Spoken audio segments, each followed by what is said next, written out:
নমস্কার, আপনারা দেখছেন স্বস্তি বার্তার। আজকে একটা দারুণ বিষয় নিয়ে, একদম শুনলে সবাই চমকে উঠবেন এরকম একটা বিষয় নিয়ে কথা বলা।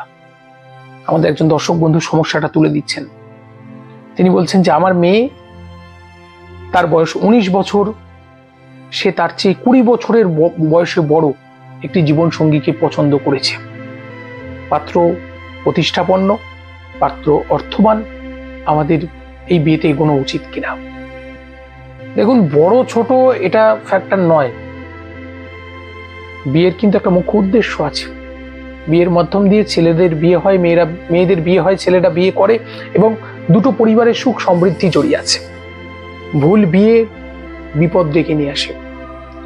তো এখন আমি বলবো যে এই যে ডিফারেন্সটা আছে, এটা কোনো ফ্যাক্টর নয়। প্রণয়, ভালোবাসা, তাদের মধ্যে সম্পর্ক, নিজেদের মধ্যে অ্যাডজাস্টমেন্ট ঠিক থাকলে সব ঠিক আছে।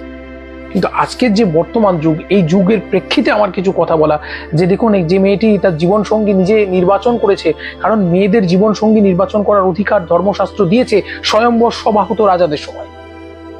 তা এখন কথা হচ্ছে যে মেয়েটি তার চেয়ে 20 বছরের বড় জীবন সঙ্গীকে প্রাধান্য দিচ্ছে, মনে রাখবেন এর মধ্যে রেসপেক্ট আছে একটা সম্পর্কের মধ্যে, যেটা দরকার।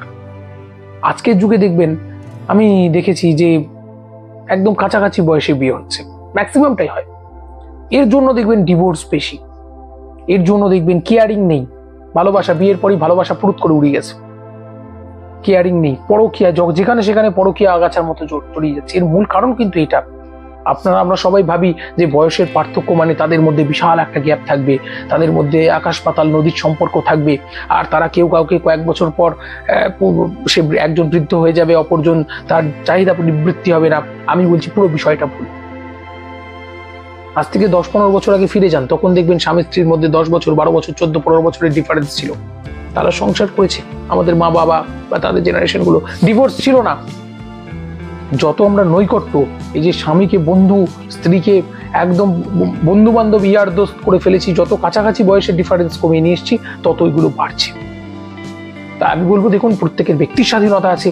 যে বাবা মাকে প্রশ্ন করছেন মেয়ের বিয়ে দেবো কিনা, হ্যাঁ, ছেলের ভবিষ্যৎ দেখুন, পাত্র যদি দেখেন হ্যাঁ অর্থেরও জীবনে দরকার আছে, শুধু মানুষ দিয়ে হবে না, অর্থেরও দরকার আছে। যখন দেখছেন সবকিছু ঠিক আছে, তাহলে এইটুকুর জন্য আটকানো উচিত নয়। ওদের সুন্দর করে বাঁচতে দিন, অনুপ্রেরণা দিন, ভালোবাসা ঋদ্ধ হয়ে ওরা সামনের দিকে এগিয়ে যান।